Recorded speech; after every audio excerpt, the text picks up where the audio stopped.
এসবের মানে কি? জীবনে আমি কারো কাছে কখনো হারিনি, হারতে পারি না। বলো আপন, আমাকে অহংকারী অপবাদ দিয়ে কেন তুমি তোমার ওই হৃদয়ে নতুন অহংকারে জন্ম দিলে?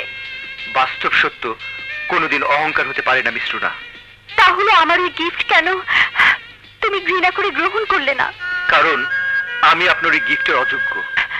আমি তোমাকে ভালোবাসি, কথাটা কতটুকু বাস্তব বলে তুমি স্বীকার করো। গায়ের ছেলে বলে আপনি আমাকে ঘৃণা করেন।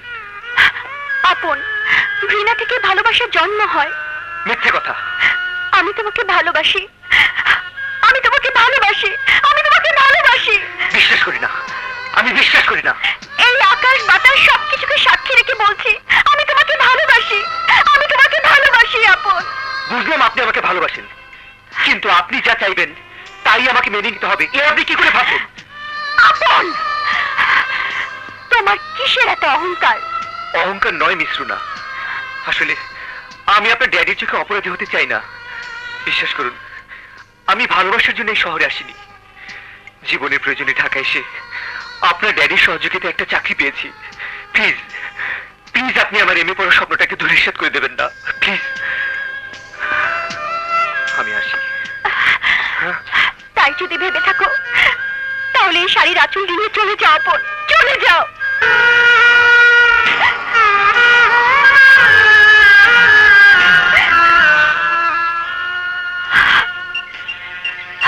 জানি পাথরের দিকে ধ্বনি দিলে প্রতিধ্বনি ফিরে আসে।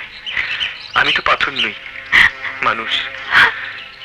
তাই তো তোমারই হৃদয়ের ধ্বনি আমি ফিরিয়ে দিতে পারলাম না, পারলাম না। আপন, আপন, আপন।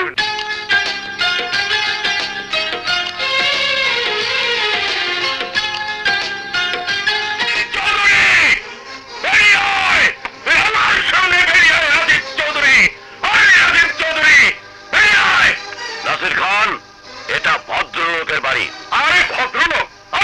তুই কি জানিস তোর সন্ত্রাসী কন্যা একটা গুন্ডাকে ভালোবাসে?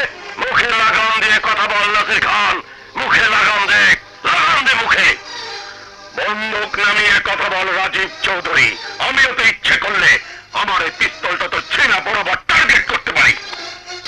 আমি আমার মেয়েকে এমন কোনো শিক্ষা দেয়নি যে একটা গুন্ডার সাথে সম্পর্ক করতে পারে। আমি তার প্রমাণ দেব চৌধুরী। প্রমাণ? আরে তোর ছেলে তো একটা কুখ্যাত গুন্ডা, মাস্তান, টেরর, সন্ত্রাসী। ওর কুকীর্তির কথা আমি শুনেছি। আর তাই বুঝি সন্ত্রাসী পুত্রের অন্যায় চাপা দেওয়ার জন্য তুই আমার বাড়িতে এসে আমাকে অপমান করার স্পর্ধা দেখাচ্ছিস। তুই তো ভালো করে জানিস নাসির খান, কোন অন্যায়কে আমি বরদাস্ত করি না। আমার সাথে যারা চোখ রাঙিয়ে কথা বলে তাদের উপযুক্ত শিক্ষা দেওয়ার ইতিহাস আমার। তুই কি মনে করেছিস আমি তোর এই কলঙ্কিনী কন্যাকে খান বাড়ি পুত্রবধূ করার জন্য পাগল? নাসির খান, ওকে আমি গুলি করে হত্যা করবো। ছেড়ে দাও আমাকে। এসব কি করছো তুমি? বন্ধু হয়ে বন্ধুকে তুমি গুলি করে মারতে চাও? না না, ও আমার বন্ধু নয়, ও আমার বন্ধু হতে পারে না। আমি কেন রাজীব চৌধুরী? চলে যা নাসির খান, আমার সামনে থেকে তুই চলে যা। ভাই, ভাই, ভাই সাহেব, হাত জোর করে বলছি আপনি চলে যান, আপনি চলে যান।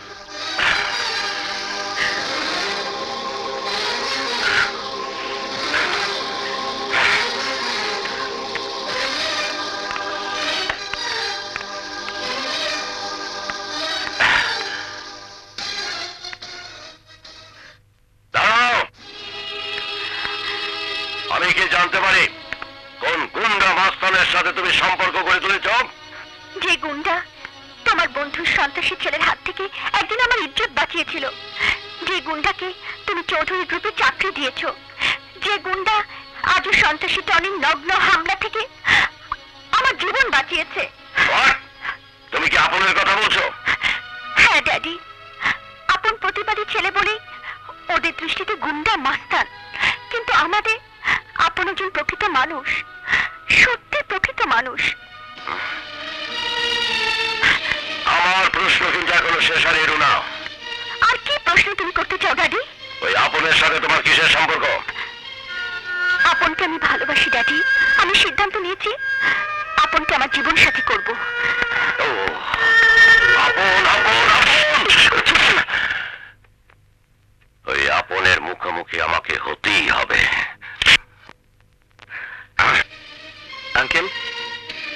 বলছেন আঙ্কেল? আঙ্কেল নয়, বলো স্যার। স্যার,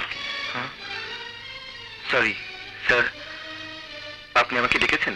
তুমি আমার একমাত্র মেয়ের জীবনে ছিনিমিনি খেলছো। জি।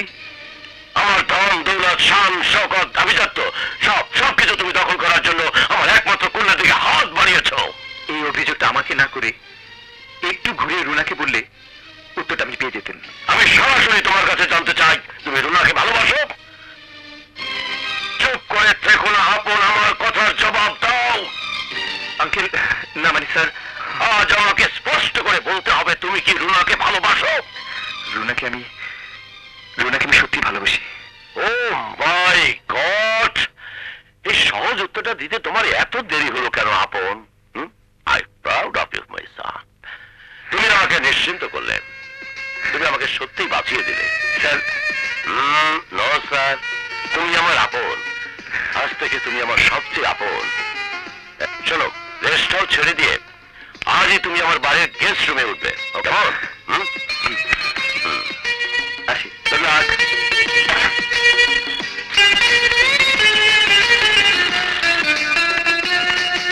আসেন স্যার, আসেন, আপনার জন্য সবকিছু সাজাইয়া রাখছি। চমৎকার। প্রথমে আইসা উঠলেন চিলে কোঠার রুমে, আপনার যাইটা দলত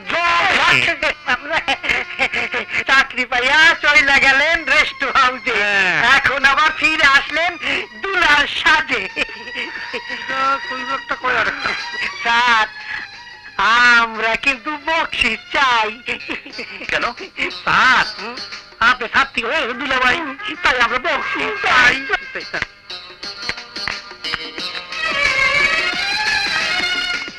শোনো আপন, আমরা সিদ্ধান্ত নিয়েছি আগামী মাসের প্রথম সপ্তাহে তোমার আর রুনার বিয়েটা সেরে ফেলতে চাই।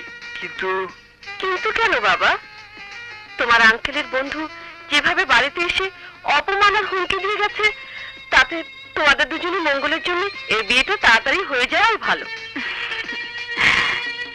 না মানে বলছিলাম কি, যিনি আমাকে ছোটবেলা থেকে সন্তানের মতো মানুষ করেছেন, সে মাস্টার আঙ্কেলের অনুমতি ছাড়া এত বড় একটা শুভ কাজ করা কি?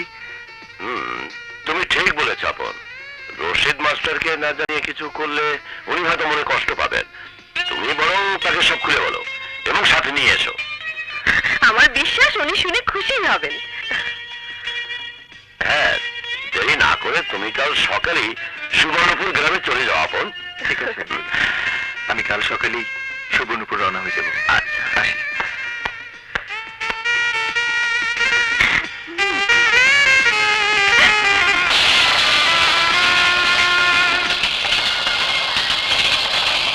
ফুপু, ফুপু আম্মা, আঙ্কেল, বাড়ি সব গেল কই? হ্যাঁ, আসসালামু আলাইকুম।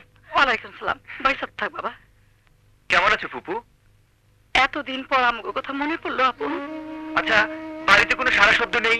আঙ্কেল, পাখি এরা সবাই কোথায়? কি হয়েছে ফুপু? তুমি কাঁদছো কেন? বলো কি হয়েছে? তুই হাসপাতালে চল। হাসপাতালে? হাসপাতালে কেন? কি হয়েছে? কাল সকালে বাড়িতে মাথা ঘুরে পড়ে গেছে। চল।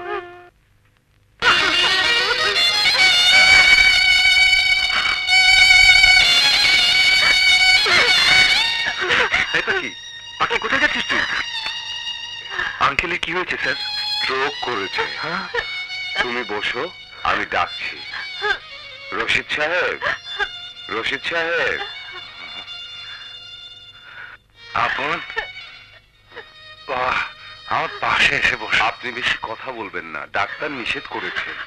না না, আমাকে দুটো কথা আপনকে বলে যেতেই হবে। আমি বোধহয় আর সময় পাবো না। এই কথা বলবেন না আঙ্কেল, আমি আপনাকে ঢাকা নিয়ে চিকিৎসা করাবো। তার আর দরকার নেই বাবা। একটা কথা মনে রেখো, তোমার জীবনের সাথে পাখির ভবিষ্যৎ জড়িয়ে আছে। আঙ্কেল, তোমার বাবা মা অ্যাক্সিডেন্টে মারা যাবার আগে একদিন আমার হাত ধরে ওয়াদা করেছিল, আমার আমার পাখিকে ছেলের বউ করে নেবে।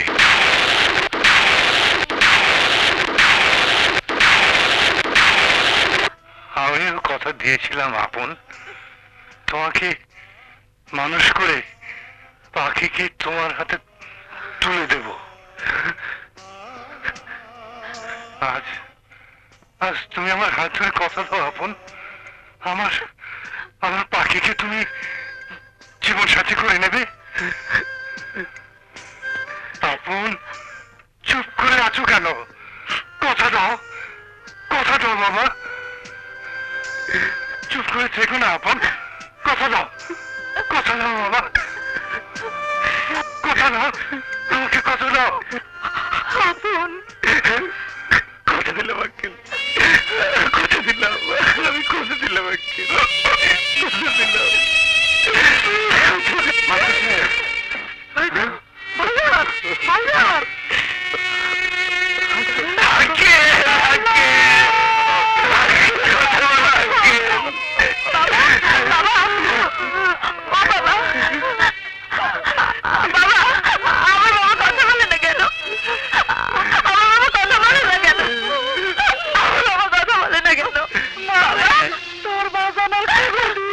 কথা কইব না মা, কথা কইব না। আমাকে কিছু না বলে এভাবে চলে যেতে পারে না, আমাকে কিছু না বলে এভাবে চলে যেতে পারে না। আমাকে কিছু না বলে এভাবে চলে যেতে পারে না।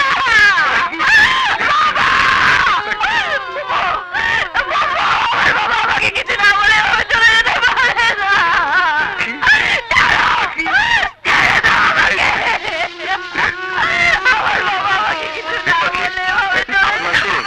আমাকে একটু দেখতে দিন।